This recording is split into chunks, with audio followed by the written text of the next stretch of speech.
Hi, my lovely lights. How are we doing today? I wanted to get this one out early because I'm not sure if I'm going to have time when the new moon hits in Cancer, which is going to be on on Wednesday, the 25th. Right now, the moon is in Gemini, but it is entering Cancer tomorrow at 11:44 p.m. I'm reading future energies anyway, so it's fine. We're going to read what this new moon is going to do, or how it's going to affect us. And I know in the title I said Cancer is a sensitive sign. I hope my Cancers didn't get upset by that. But what I meant is it's not all about Cancer. It's about how Cancer energies are going to be affecting us for the new moon. Okay, and I was getting some really deep stuff when I was meditating. So yeah.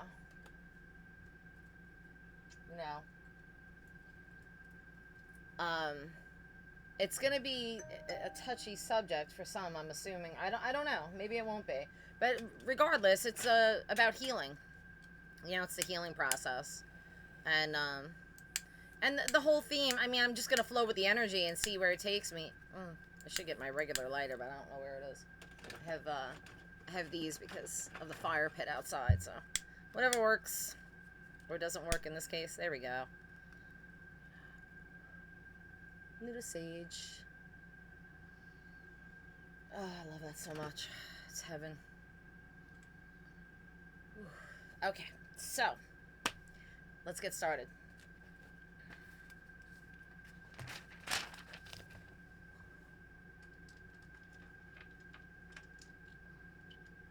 Take this guy today. I hope everybody's doing well. I hope everybody's doing the work, shining their lights,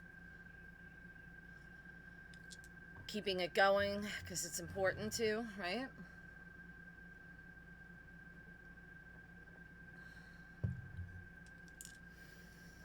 Okay. Energies for the collective, Spirit. New moon and Cancer energies for the collective. I just want to see if they bring up what I had gotten through meditation this morning. I had jotted down some notes, but I'm not even going to refer to them. It's not necessary. I know, what's in my mind about it. But the first thing I did pick up was childhood trauma and how it's affecting current life things.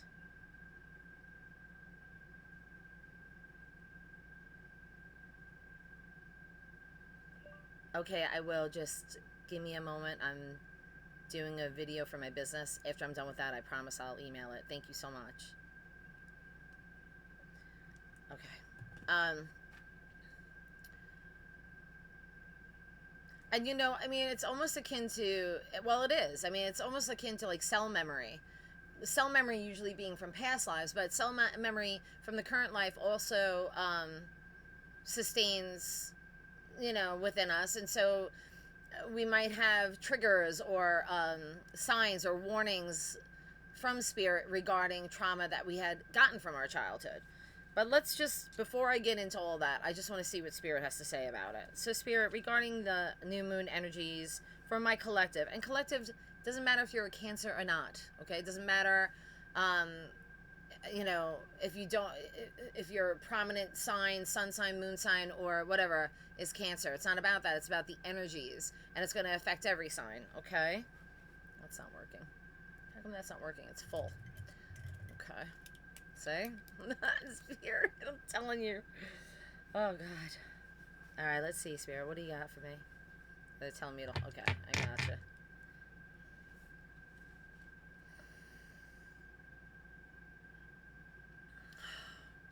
Okay, so collectively, a lot of you are going to be healing. It's not just childhood wounds, but it's family or relationships when I was a child, or as growing up into now, how we grow into adulthood, and those childlike energies are kind of blockages from keeping us from having several situations, whether it's a committed love relationship, whether it's love between family members and connecting with them. Uh, you know, I mean, there's a lot of families that are estranged. Right here too, I have my, you know, I'm kind of not really close to my family as I used to be. Um, but this energy is about healing it. It could be about healing it, or it could be about at least recognizing it so that it's not going to reflect on other relationships in your life. And it's not just family, I'm getting a lot of things. The heart of it is that it's things, emotions or triggers or circumstances, this is what Spirit's telling me, that are keeping the collective from fully expressing themselves or reaching their goals, or anything that, it's almost like blocking success to a degree. And I'm not trying to put this on anybody. It's just Spirit telling you. They're calling it out. You know, they're saying, okay, tell me, Spirit.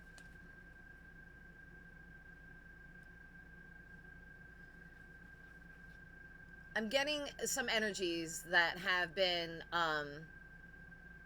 hurt as a child, or their childhood wounds are not fully healed. And so they need to reflect and resolve them in order to push forward, in order to get over these hurdles, these so-called hurdles. I don't even think there's so much hurdles, especially if we're dealing with divine masculines and feminines. But in this case, we're just dealing with a human experience. We're dealing with all of this on a soul level.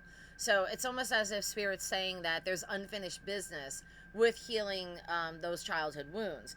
I'm getting, it could be for someone who's dealing with abandonment issues. It could be someone who's dealing with, oh God, I did write it in my notes. Let me just see, because I saw something that was really like, wow. I was like, that's pretty intense, and I can understand why that would be a thing, you know. I mean, I'm not a psychologist, I'm not a psychiatrist, but all I can tell you is that what I was getting from Spirit was pretty interesting, and how it is that they were telling me. When you were a child, maybe you felt unseen or invisible. Maybe it was because of rejection trauma or abandonment trauma.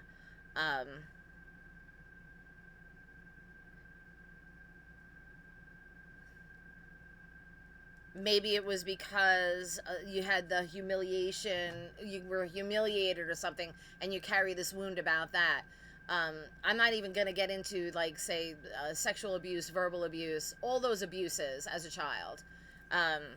And whether it's the mother or the father wound. Now, usually when I think of cancer, I think of the mother. So it could be that some of you are dealing with a feminine who is overshadowing your sense of self.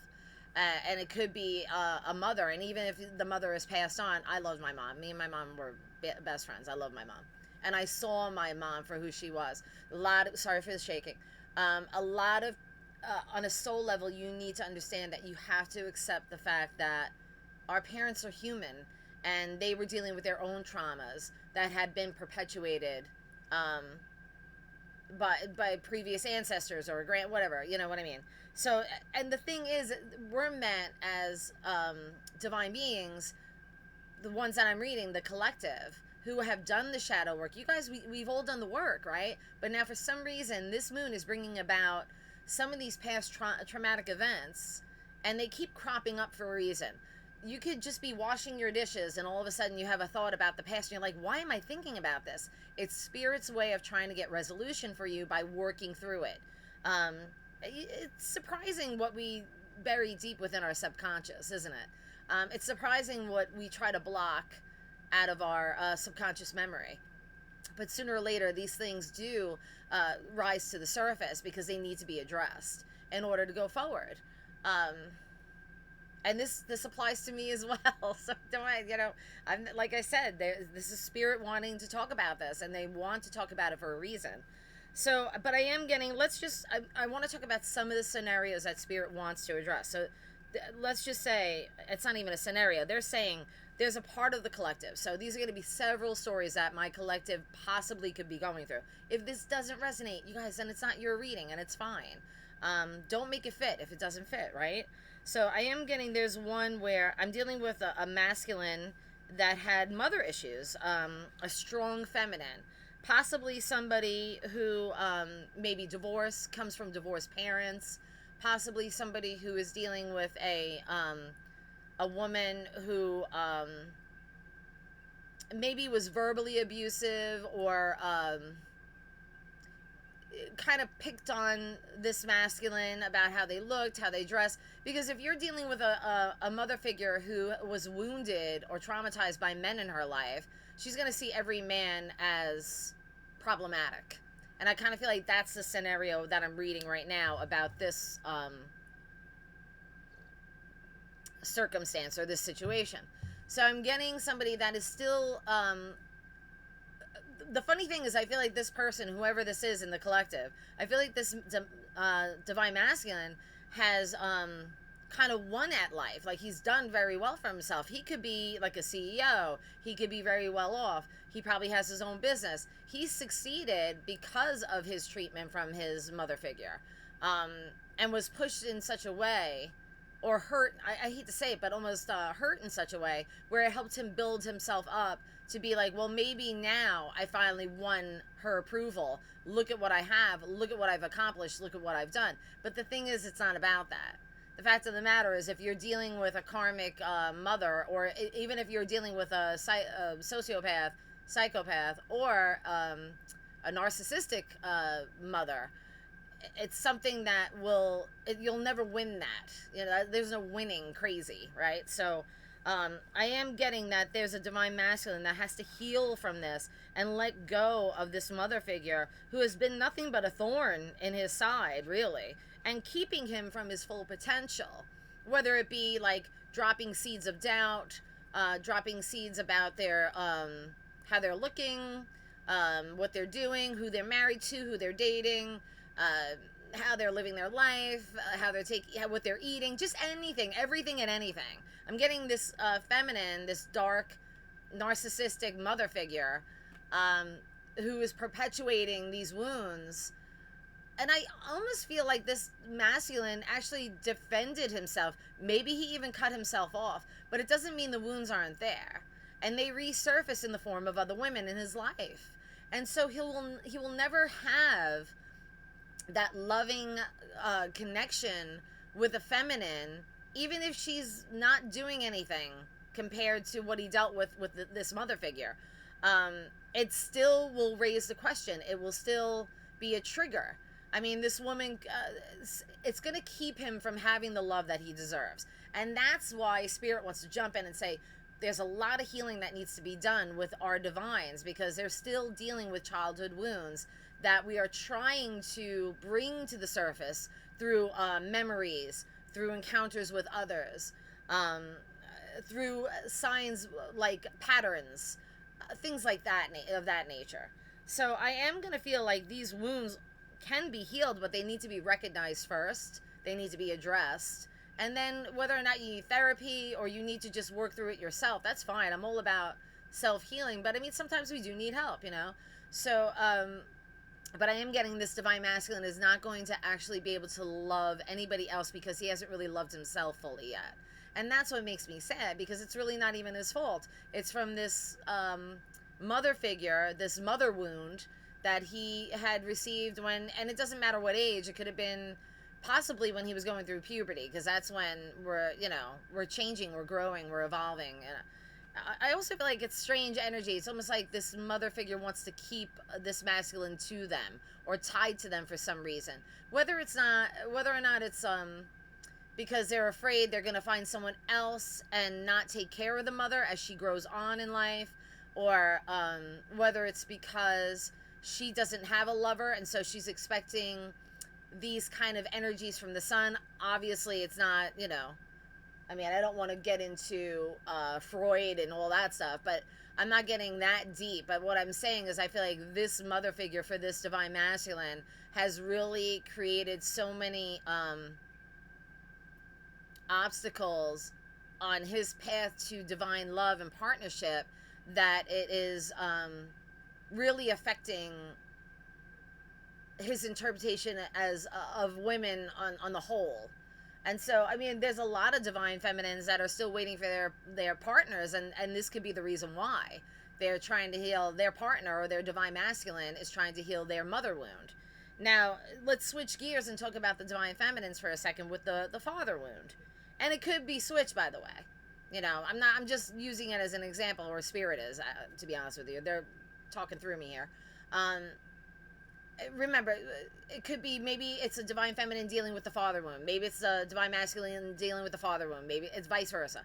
Regardless, it's kind of like Spirit's telling me it's kind of the same wound, though, because it's all about how they tried to corner the child into thinking a certain way, or a belief system that is based on falseness, or a belief system that is based on how that karmic parent, mother or father, was thinking or taught or led to believe. It's also about control, too.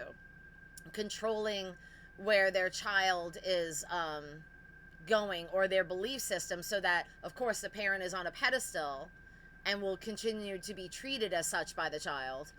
I know this is deep, and I'm sorry I told you it was going to be. Regardless, so let's talk about the father. So I'm getting, now this is where the sexuality stuff comes in, and this could be for the divine masculine as well, but I'm getting where it's hard for the divine feminines or divine masculines to open up to divine love or divine counterparts because of these childhood wounds, and because what trauma was inflicted on them. So the trust has been broken. The need for connection. It's all about, I got to do it myself. You know, hyper independence. You know, I'm definitely hyper independent. Kind of felt like I was forced to be. I mean, we all deal with childhood trauma. I love both my parents. My parents were amazing. My trauma comes from my older brother. And you know, and that could really shift how you see the men in your life, because these are the people who are supposed to love and protect you no matter what. They're not supposed to tear apart at your psyche. They're not supposed to tear at your confidence, your looks. They're not supposed to verbally abuse. The words should be kind and loving and uplifting. Everybody has issues with family, but it needs to be said that verbal abuse is just as bad as physical, if not worse, because it embeds in the psyche so much so that it really does predetermine how you feel about future relationships. So trust issues are a major factor for my divines. And so I think that's why a lot of us went into our hermit modes. It was more about, yes, I'm going to heal myself. I'm going to reflect on who I was in the past and utilize that to grow as a person. I've done the shifts. I've done the shadow work. But I'm not opposed to looking so deeply within myself that I heal on such a level where I'm accepting of what has happened to me as a human being. But where am I going to take that energy? Am I going to take it to a negative place, or am I going to take it to a positive place? Now, that's where the difference is between divines and karmics, because divines will not take it to a negative place. They'll use it as a thing to uplift them and uplift others, share their stories, share their wounds, show their wounds, you know, and just be like, I'm here to be honest about what I went through, and I don't want anybody else to have to go through that. But we do learn and grow in this process, and it's a beautiful thing. It doesn't mean it doesn't hurt any less, though. It still hurts, right?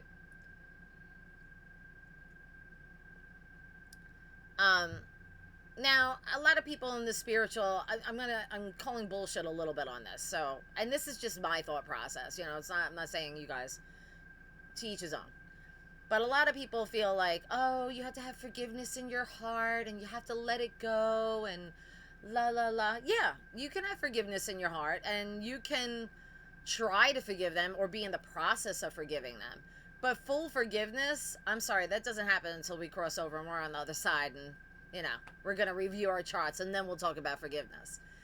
I think that it is really being honest with yourself when you say that there's a part of you, even if you are a spiritual person, that can really dislike somebody, that can say, you know, I'm sorry, but this person hurt me beyond repair, and I I can't have forgiveness. I can let it go in my heart, and I can forgive myself for letting it happen to myself. But forgiving then is not an option. And that's okay too. It doesn't make you a bad person because you're not this Buddha on the mountain saying, I fully forgive somebody. Forgiveness in my book is, you got to change behavior to get forgiveness from somebody. And if there is no change behavior, then usually, I don't know about my divines, but I know how I feel about it. If there is no way that they're even owning up to what they've done, or they don't see it from your perspective, or they're acting like, oh, well, that's from your perspective. That's not how it really happened. I mean, yeah, the narrative can depend on the person. That's all fine and good. But really, the act is the act. I mean, we know what was done, you know? We're not exactly stupid, you know? So, sorry, I went off on a tangent there. But I just feel like that it doesn't make you a bad person not forgiving wholeheartedly. I mean, you're allowed to have your boundaries up and be respected, obviously. So that's really what I'm getting at here. These old wounds that are resurfacing, if they're coming back in the guise of, and I say this all the time because it's so true, you're going to run into people that will remind you of somebody that really did a number on you. You're going to run into people where you're going to look at them and you can say, wow, that person, their energy really reminds me of so-and-so. And that person really messed me up. So, and this is the challenging part. Because you don't want to judge a person, right? You don't even know them really, right? But the energy, whenever you're around them, it's just like, oh, you know? So now where do we draw the line? Is it childhood trauma? Is it past trauma? Is it a trigger? Or is this person's energy there to show you that I am just like that person? I'm going to probably do the same thing or worse. And, you know, but I want to get in. I want to get into your energy because I'm depleted and I need it. So they feed off the light, you know, and they feed off your energy. They love to hurt people in that sense where they feel empowered when they do this. I mean, I think all of you are at a level in your spirituality where you can discern, you know.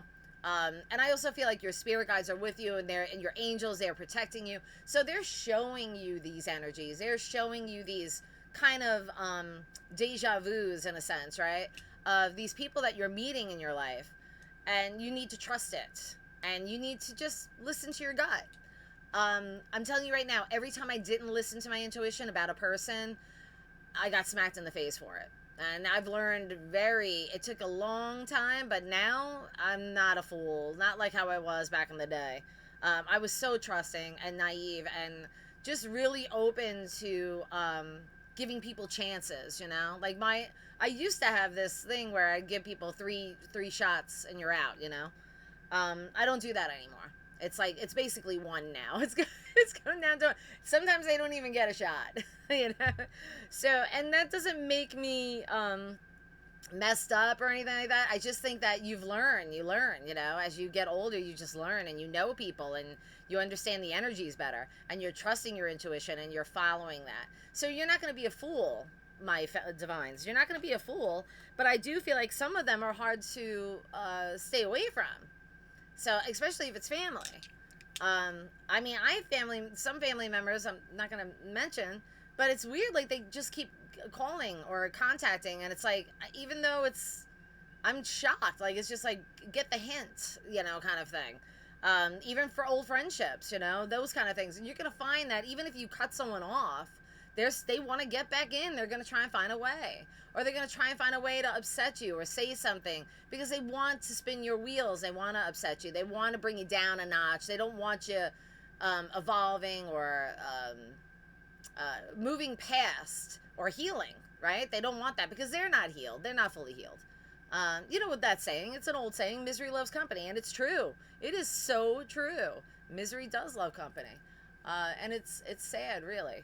But let's keep going. So I do feel like that's one story because I'm getting this divine masculine with a overbearing mother. I'm going to say overbearing. But really, it's very toxic energy. I'm also getting another, and it's right now I guess it's divine masculines, and we'll get back to the divine feminines. I know I brought up the father because I do want to talk about that love dynamic as well. Um, oh, yeah? Okay, so they, they want to talk about it. Okay, so they're saying with the divine feminine, there's a scenario or someone out there in the collective that tends to put their men on a pedestal without them even earning it. It could be that their father was so amazing. Maybe this father crossed over sooner than they would have liked. Maybe this divine feminine's father crossed over when they were young, probably 12 years old or even before then. Whatever the case may be, this is a feminine who reveres the male species by putting them on a pedestal, even when they haven't earned it, and they're complete jerks to them, and they'll put up with it. And putting up with this behavior, obviously, that's a form of abuse, right? Because you're worth more than that, and you don't deserve to be treated like a piece of shit. You know, I mean, essentially. But unfortunately, I feel like this divine feminine is wearing the rose goggles, you know? So every man that she encounters, oh, this is the one. This is the guy. Oh, he does A, B, and C. Well, that's love bombing, honey. He's going to start with that, you know? I feel like a lot of people shield, or this divine feminine, what I'm getting is someone who's just shielding themselves from the truth, and they don't really realize it until it's too late. And that's upsetting, because it's almost as if this divine feminine can't reach her potential because she's too busy putting these karmic masculines ahead of her own needs. And then it's funny because she does the work and she heals herself, right? But then a masculine will come in, and then he takes precedence, and she forgets all about her stuff and all about her work and everything she's done. And it's all about him all of a sudden. And so she gives her energy. She fills his cup up, and he drinks it happily, just gulping, gulping, gulping, all that beautiful energy. And then she's left depleted. And then she's standing there wondering why. So that I'm getting that feminine energy as well. That can't happen anymore. You can't do that anymore. I used to do that. I used to be that person. You know, because I don't know. I just felt like it could be that because we're givers and we're loving, and so we want to just give and marinate people in love. And that's wonderful to do that. But you can't lose yourself in that. And you certainly can't set aside the things that were once important to you and focus on only what's important to the masculine. And especially a karmic masculine's not going to care. They're going to be like, yeah, keep giving it, baby. It's like an endless supply. This is wonderful. I feel amazing. I feel great. Meanwhile, the feminine's just like, oh, I'm so glad you feel good. And then you're just lost. And what was I doing before this person came into my life? You can't lose yourself in that. I'm sorry, I keep saying a lot. I'm thirsty. So I just feel that for some of you, if you do that, I don't do that anymore. I learned the hard way, though. If you do that, you need to look at yourself and say, is loving that person more than myself really going to feed this relationship? Because it really won't. It won't. It'll feed them. And then what happens? So spirit don't laugh, because it really isn't funny, but it is kind of upsetting. So what happens is with this feminine, she builds up this masculine. He depletes her of all the energy, and then he starts looking at her like, ugh, you look like shit, or you're this, or you're that, or you're not the person I fell in love with. Yeah, because you sucked the life out of me, you fucking vampire. And so, you know, and what do? So the divine feminine builds this person up so that they can become divine masculines. Although they can't hold it if it's karmic. They can wear the mask of it, but they can't hold it. And then they leave them. And they take that energy and they go. And then they go find someone else. And then it's like, oh my God, I put all this energy, all this love, built this person up when they were down, put them on this pedestal. Look at you. You're amazing. Don't you see yourself how I see you? And then they fucking hightail it out of there once they deplete the divine. So that's something that this feminine, the divine feminines, have to watch out for. It's a cycle that needs to be broken. I mean, I used to say that to my ex, that I could see him. Like, I could see his higher self, or what it was he could be. That's a very dangerous thing. I don't do that anymore either. Let them see it for themselves, and then you do you, and you come together. I'm not saying if you're in a relationship, you're not supposed to help each other grow and evolve and learn, but you're supposed to help each other grow, each other being the word. Um, it's not one or the other. You don't have to sacrifice yourself, okay, Divine Feminines? That's what I'm getting. Let's get back to the Divine. I'm going to toggle back and forth because this is... So the other thing I'm getting is where we have a Divine Masculine who's putting women into the Madonna whore categories. This, I swear to God, I cannot believe how this is a thing. I mean, I understand it, but I don't. So they're like, well, there's two women that are worth, and then they say, oh, well, that one's worth marrying, that one isn't. So crazy. Crazy. I don't even think this is a Divine Masculine. I don't know. Maybe they, again, it could just be past trauma. But I'm also getting where there's a masculine that does put women in two categories, and it's the Divine Madonna whore thing, where it's like, oh, she's pious, she's good, she goes to church on Sundays, she bakes cakes, she's great with kids, she's all these things, they have this idea, right, of who they want to marry. But then they see these other women who are a little more feral or wild, or they're, oh, she's, an artist and she's wild and she's going out here and she's going out there. She's got too many friends. I mean, literally, this is what the Spirit's telling me. And then, they have too many goals or dreams and it's all about their business, or they're working too much. I mean, that too. I mean, a lot of energy saying how you can't have a relationship with a woman if she has her own goals and dreams, because heaven forbid she's not going to put that energy into the masculine. So we have a masculine here that's what it's about. It's like, well, I need someone to cater to my needs. I need to be the king. You can rule side by side. It is possible to have a divine counterpart. That's what divine counterparts are all about. So if we're dealing with karmic masculines, that's their thought process. A true divine masculine will never think this way. They'll be like, who can I have that's going to have my back? Who's going to be at my side and do the heavy lifting just like me? Who can I trust with absolutely everything, knowing that we're doing this together, we're in this together? That's when you're finding a divine counterpart. So, but I'm getting a lot of judgment about, books, Spirit just said book by its cover, judging a book by its cover. So if they're seeing somebody who dresses a little wild or has tattoos or has their own business, but it's like as an artist or a writer, say, they're like, well, that's not really steady, or that's not going to go the distance, or I need someone that works for the state and has benefits.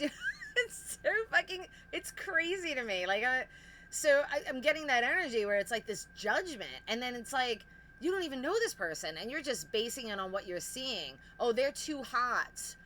They're going to hurt me, or they're going to cheat on me. Oh, they're a single mother with kids. They want me to babysit their kids and take care of them. Oh, that one pisses me off the most, because look, I'm a single parent. No man helps me with shit. I do everything, okay? And I pay the bills. I'm the one that does all the labor. Like, I mean, as far as fixing things around the home, I do the heavy lifting. I've always done it. And I think when men judge single parents, even men, vice versa, there could be single women out there like, oh my God, he has too many kids. I don't want to be an instant mother. Okay, then don't do it. I mean, no matter what, if someone's going to have kids between the age, most, not all, some people are going to have children between the ages of 25 and up. So you're going to, I mean, literally, if you marry into a family and it's a blended family, you're going to be a step parent. And you're going to have to learn how to be one if you've never been a parent. And nobody wants to do that. So most people can't handle that. Some people can. But I'm just getting where the masculines need to stop with this judgment or this idea. Nobody dates anymore. Nobody gets to know a person. Everything is so quick. Information technology, it's all so quick. Swipe left, swipe right. I don't even know what that is. I think that's so fucked up. I can never do dating apps because I just think that's ridiculous. How on earth? So you're going based on looks at first, which is typical. That's normal, I would think, Although I have to say I never did. I never went for the looks. It wasn't about, I'm not saying I don't like good looking men, but I always liked quirky looking men. I never liked men that were too good looking. I probably made my own judgments back then too. Um, but I'm just saying, so this energy is very strange to me. And I don't know why Spirit wants to talk about this. But I do feel like all this stems from belief systems that have been cultivated from childhood, and of course, perpetuated as we've grown up. Um, I think there's a lot of you that if you do have children, you're afraid that you're going to perpetuate that forward. And I don't think that's true, because I feel like a lot of you, maybe even after you watch this video, you're going to work on this. You're going to be like, well, what is it really? What are the things that trigger me from my childhood? What are the things that keep resurfacing? What are the repetitive patterns? How can I fix it? How can I change it so that I am fully open to the experience? And it's not just about love, guys. It's everything. It's how I work, how I play, how I interact with others. I mean, for example, I'll just give you an example. So I noticed that with me, because I'm kind of very introverted. So I don't really like to invite too many people into my space. And when I do, it's really hard to adjust to those new energies that are there.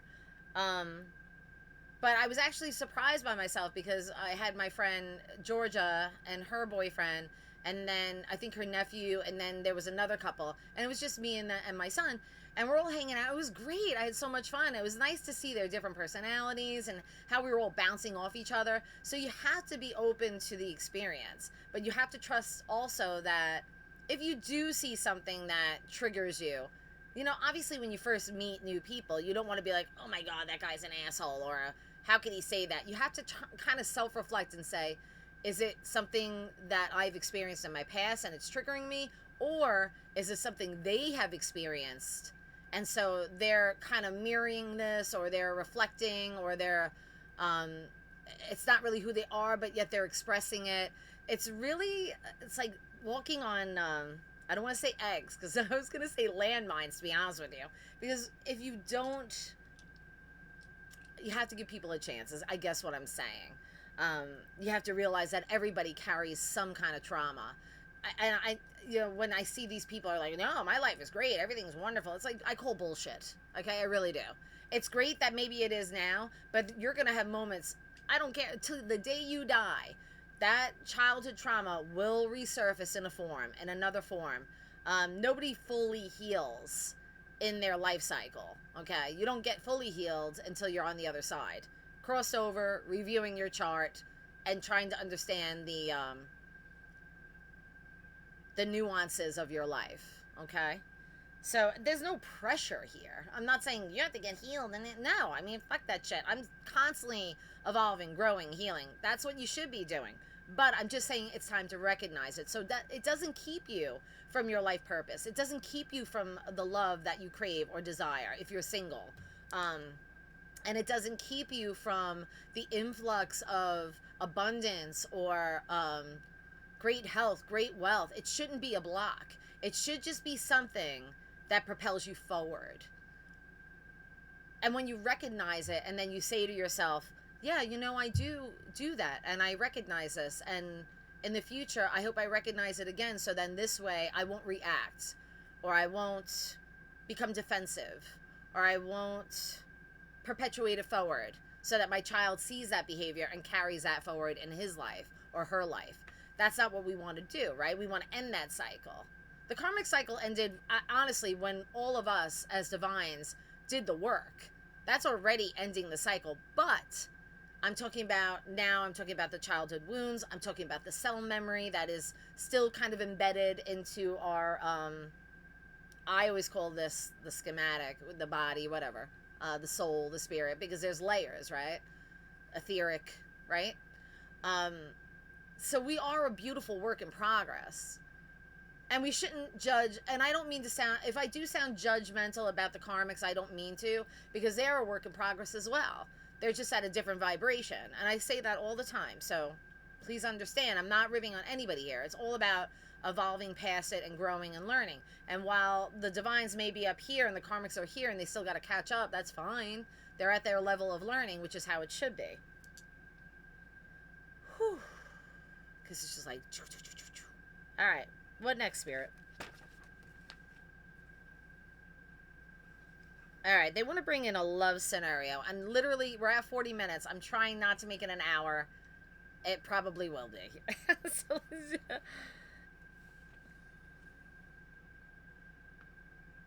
I always talk about how there's divines in karmic relationships or karmic situationships, those kind of things.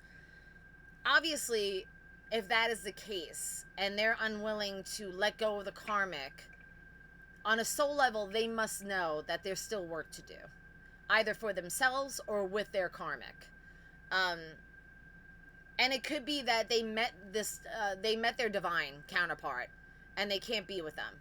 That must be the most torturous fucking thing ever. It must be horrible. But as a divine, I can honestly say I get it. You cannot rush the process. If you're meant to help this karmic in this life cycle, then that's what you're meant to do. And you're meant to stay with it. Hold on, my son's coming in. I'm going to pause. Okay, sorry about that. I'm back.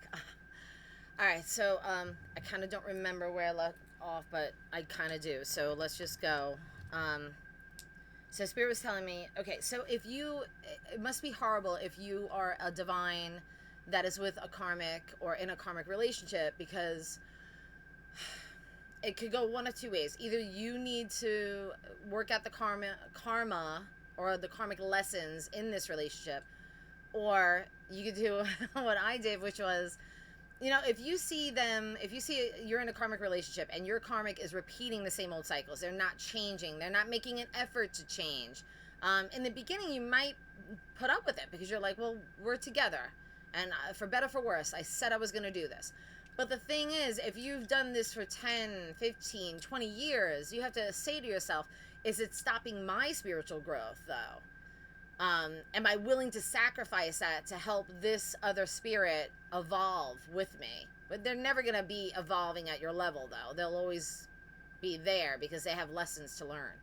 And then that's when you have to say, should I stay or should I go? So that is really up to you. On a soul level, you'll know what the right decision is. For me, it was the right decision. I just knew it wasn't ever going to end, at least not in this lifetime. Maybe in the next life, he'll do it differently. I have no idea. There's no judgment, though. It's fine. You know, everybody grows and evolves at their own pace. And you got to say to yourself, well, is it going to affect my overall being? Is it affecting my mental state? Is it affecting my love for myself? Are they hurting me so much so that it's blocking me from progressing forward? If that's the case, you're gonna have to kind of bite the bullet and leave that karmic situation, because it's not doing you any good. In fact, if anything, it's an endless supply of feeding a narcissistic karmic that is never going to be satisfied. So what's the point? If they're not a narcissist and they're just a karmic and they're not learning the lesson, even that is a drain, you know, because I mean, are they not willing to see it? Do they have some childhood wounds they need to heal? That could be the root of it, too, because, I mean, this whole reading, I mean, Spirit just wanted to make it about that. They were like, it all stems from childhood wounds, and the karmics and the divines are still trying to heal this within themselves. The only thing is the divines seem to handle it better because they're utilizing that as something to propel them forward in their life, whereas the karmics are using it as, I'm a victim, I'm going to stay deep in this black hole, and I refuse to change because this is what happened to me. Everybody's gone through something. Everybody's gone through something. And I'm not trying to diminish it. There's different levels, obviously. I almost want to cry because I know some souls have been through really hideous, heinous things. Whether it's having someone murdered or killed, having a loved one abuse you, whether sexually, verbally, mentally, physically, addiction, you know, all those things. And on a soul level, we have to rise above it, right? We have to rise above it, and we have to be strong, and we have to tell ourselves that we're not victims. I mean, I know so many clients that have been through it, you know, and I've had my share of stuff, but nothing as bad as some stories I've heard. And hold on.